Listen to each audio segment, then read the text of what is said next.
Hai teman-teman, kita lanjut Herjai episode 69-nya ya, atau episode terakhir dari film ini. Sebelum itu, tolong bantu aku untuk subscribe, like, dan komen channel ini ya. Untuk kalian yang ingin mengetahui episode sebelumnya, dapat mengklik link di description box di bawah ya. Terima kasih.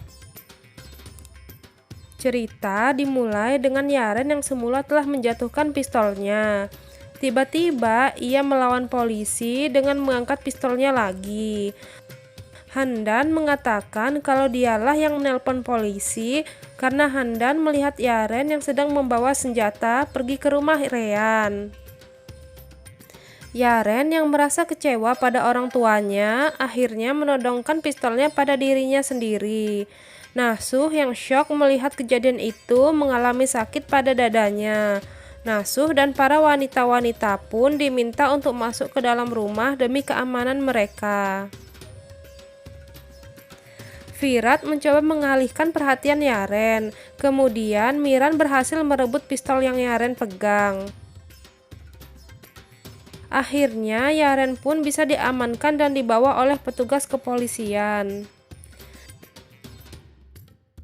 Keesokan harinya, Cihan menemui Yaren di kantor polisi. Yaren senang dengan kedatangan Cihan karena Yaren mengira Cihan akan membantunya untuk keluar dari kantor polisi. Namun, Cihan meminta maaf kepada Yaren karena dia tidak bisa melakukan itu, dan Cihan mengatakan kalau Yaren akan mendapatkan keadilan sesuai dengan perbuatannya. Cihan juga mengatakan kalau dia dahulu membuat kesalahan dengan menutupi perbuatan jahat Yaren.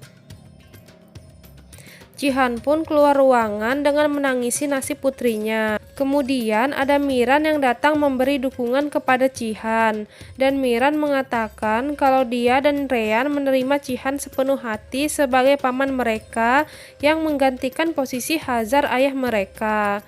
Cihan dan Miran pun berpelukan menerima satu sama lainnya. Cihan, Handan, dan Nasuh berpamitan memeluk Yaren yang segera akan dibawa ke sel penjara. Ada Cihan yang mendatangi Esma untuk menanyakan keberadaan Azize. Cihan mengatakan pada Esma kalau dia tidak memiliki musuh lagi. Cihan hanya mencari ibu dari Hazar saudara laki-lakinya dan ingin memastikannya tetap hidup agar Hazar tenang di dalam kuburnya. Cihan pergi ke sebuah rumah di sebuah desa. Rumah itu adalah tempat tinggal Azize. Cihan pun mengetuk pintu rumah itu. Azize terkejut mengetahui bahwa Cihanlah yang mendatanginya. Cihan mengatakan kalau dia akan menjemput Aisyah, ibu dari saudara laki-lakinya, untuk kembali ke keluarganya. Cihan juga mengatakan pada Azize, bukankah pada saat nafas terakhir, kakakku menitipkan anak-anaknya kepadamu? Lalu bagaimana kamu bisa pergi begitu saja? Kita semua telah melakukan banyak dosa. Kita akan mencoba memaafkan dan dimaafkan, dan kita akan hidup sebagai keluarga.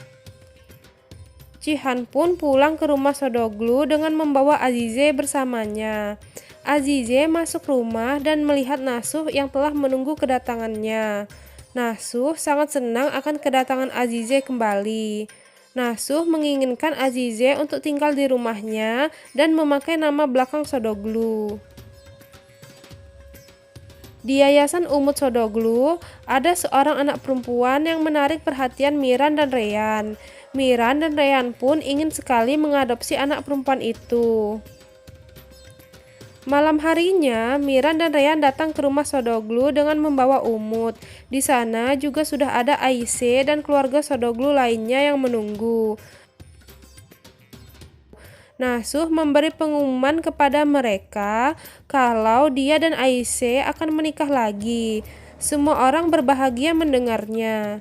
Miran menyarankan agar pernikahan segera dilaksanakan besok hari. Keesokan harinya, Nasuh dan Aisyah pun akhirnya melaksanakan pernikahan mereka dengan dihadiri para kerabat dekat. Semua orang berbahagia untuk mereka berdua. Cerita berpindah pada Reyhan dan Miran yang mengajukan permintaan adopsi anak perempuan itu yang bernama Melek.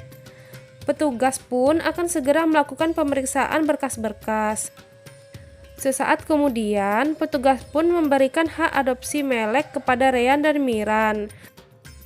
Segera Reyhan dan Miran membawa Melek pulang ke rumah. Semua orang sudah menunggu kedatangan Melek untuk menjadi anggota keluarga Sodoglu yang baru. Cerita berpindah beberapa tahun kemudian. Umut dan Melek sudah tumbuh besar. Mereka sedang makan bersama ayah dan ibunya. Di sana ada Melek yang memberikan kue ulang tahun untuk Reyhan. Mereka pun bersama-sama meniup lilin kue ulang tahun tersebut. Hari itu juga Reyhan diterima mengajar di sekolah dasar. Umut, Melek, dan Miran mengantar Reyhan dan memberikan semangat pada Reyhan. Cerita berpindah lagi pada keluarga Sodoglu bersama kerabat mereka sedang mengadakan piknik di pinggir sungai. Melek memberikan Reyhan sebuah hadiah berupa lukisan dirinya saat masih kecil yang diadopsi dan digandeng oleh Reyhan dan Miran. Saat itu juga Reyhan memberi pengumuman kepada mereka semua kalau dirinya sedang hamil. Miran terkejut dan sangat senang mendengarnya. Mereka semua turut berbahagia untuk kehamilan Reyhan. Dan film pun tamat.